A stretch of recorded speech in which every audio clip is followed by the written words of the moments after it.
sure flies when you're having fun. Whew, Paimon's exhausted. Guess it's about time to head back and get some rest.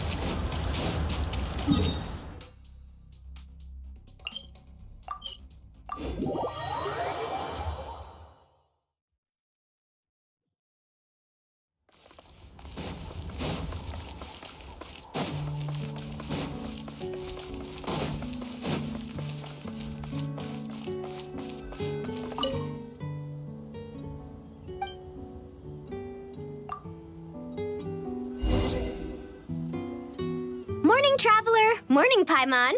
Thought I'd come over and say hi, puffer, floaters, and all. Morning, Moalani. How are you so full of energy? Weren't you the one partying the hardest last night? That was last night.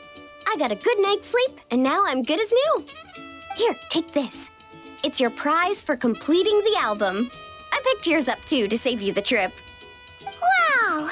Thanks, Moalani. That was so nice.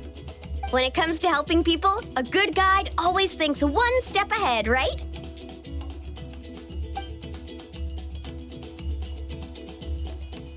Oh, and speaking of work, I guess our vacation's almost over, huh? Probably for the best. If I don't head back soon, I'm worried my little doggy won't even remember me.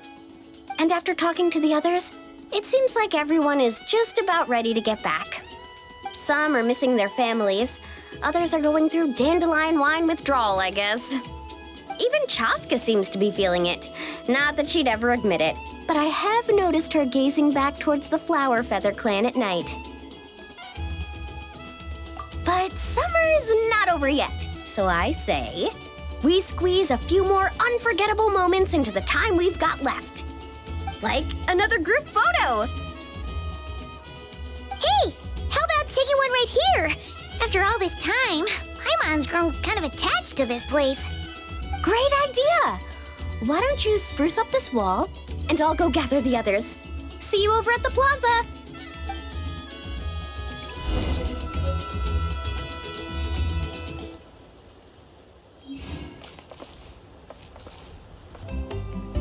Behold!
Amazing!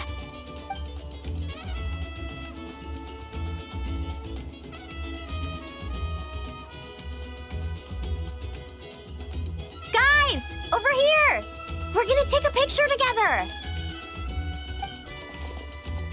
Oh, not bad, not bad. You're all looking full of energy this morning. Not a trace of bedhead or dark circles in sight. Whoa! You even look out for stuff like that? Well, what kind of guide would I be if I didn't pay attention to the details? Yeah, and what kind of bard would I be if I didn't appreciate a good drink? What's that got to do with anything? Somehow, though, I know exactly what he means. Do you really think that? Or are you just playing along to keep Tone Deaf Bard happy, too? I see no harm in a bit of nonsense. Here, put on this Asha headband. It's a souvenir from the rest of us.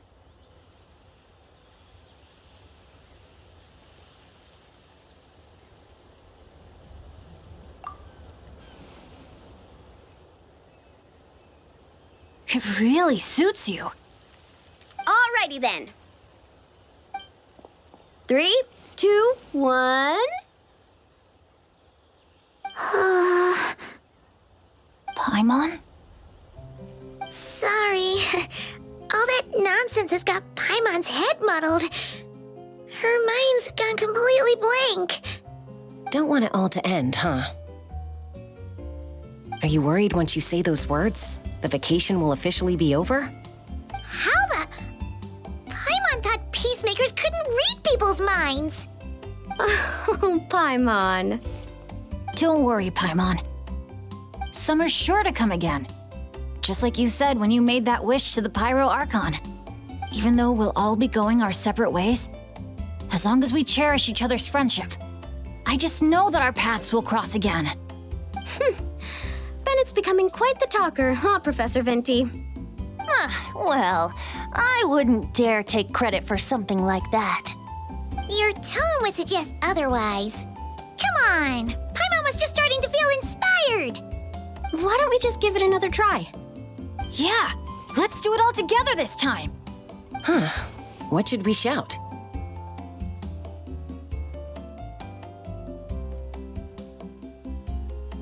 Sounds good! 3, 2, 1. Lucky Star! So, what are your plans for the future, Bennett? If you're having trouble deciding, you can always park it in the People of the Springs for a bit. Or however long you want, really. Thanks for the kind offer, Moalani. I actually went to see the Pyro Archon to tell her how grateful I am for everything she's done for me.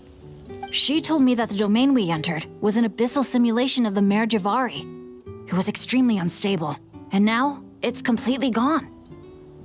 Later, when we got on to talking about my future, she said I was more than welcome to stay here in Natlan, but also that she would respect my decision, whatever it turned out to be. And after thinking it over, long and hard, I've decided to return to Mondstadt. You miss your dads, don't you? That's definitely part of it. I promised to tell them everything that happened on this adventure, and I can't go back on my word.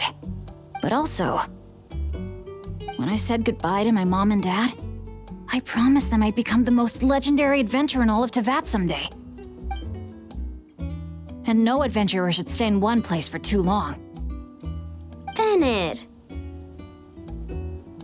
What if your luck starts going downhill again the moment you leave Natlan?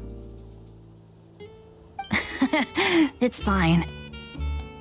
The warmth and kindness I've experienced on this adventure is enough to get me through all the challenges that lie ahead. As I attempt to shape my own fate, I want to take that same kindness and pass it forward. That's something I've always believed in. Hear, hear! To our leader! To our leader, Bennett! Cheers!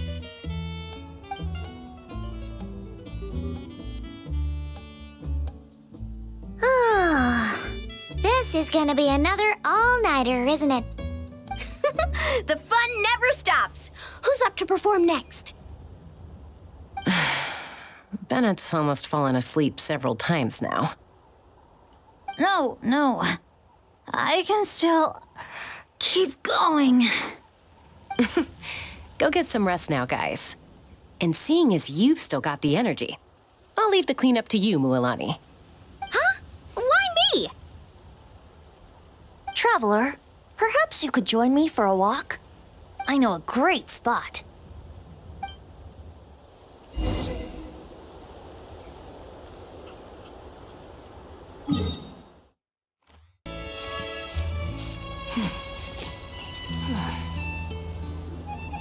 You might be tone deaf, but you sure know how to sniff out a good view.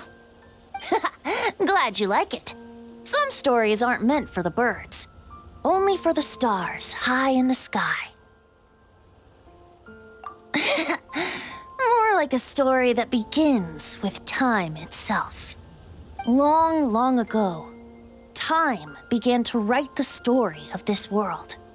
To her, all living beings were equal, both in their value and in significance. Like an ancient scroll, she engraved upon her memory all people, all events, all encounters, and all farewells.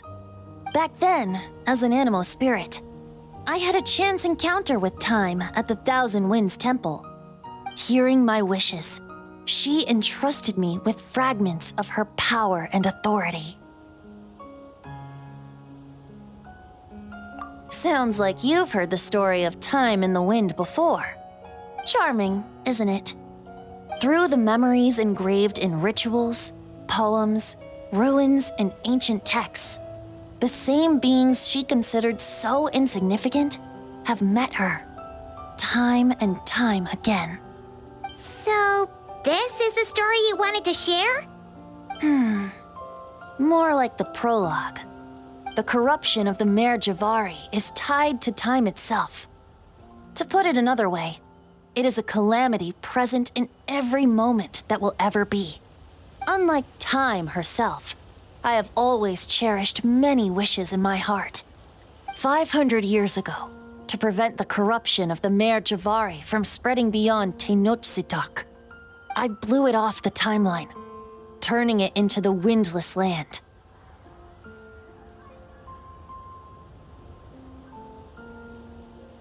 Oops, seems like I may have confused you. If you're asking about how the Mare Javari disappeared from Tenochtitlan 2 or 3 decades ago, there may be someone else better suited to tell that story. The Mare Javari has been the bearer of too many stories that weren't meant to be its own. I merely played a part in one of its chapters. And the choice I made 500 years ago came with a price. Some souls were unable to return to Mondstadt as a result, while others stayed to settle in this land, merging with the Monitu to become the Asha we see today. So the reason you're here in Tenochtitlan is because... Correct. I'm here to collaborate with the current Pyro Archon, Mawika. Correct again. The flame was our signal. Only by having Mawika open a rift between that space and the true Mare Javari could I sneak in and bring back all the souls who wish to return.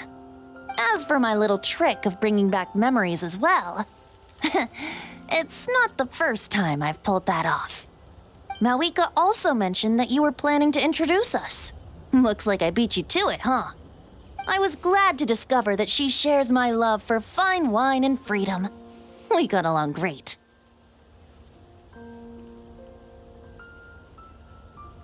Well, it really took it out of me for a few days. In fact, I still feel pretty dead on my feet even now. Oh, really? But thinking of all the Aether mead and dandelion wine still left to drink, I suppose I can hang in there a little longer. You don't look that tired to Paimon. So, don't think you can just pull out that little excuse and we'll suddenly foot all your bills. Oh, how you wound me, Paimon. You'll hook me up with some good liquor, won't you, traveler?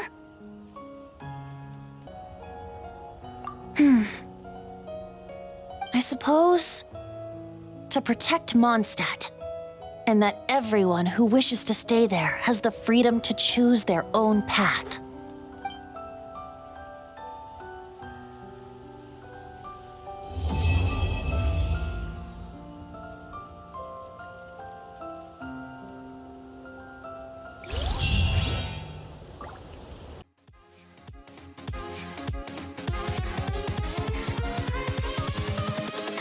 Invincible.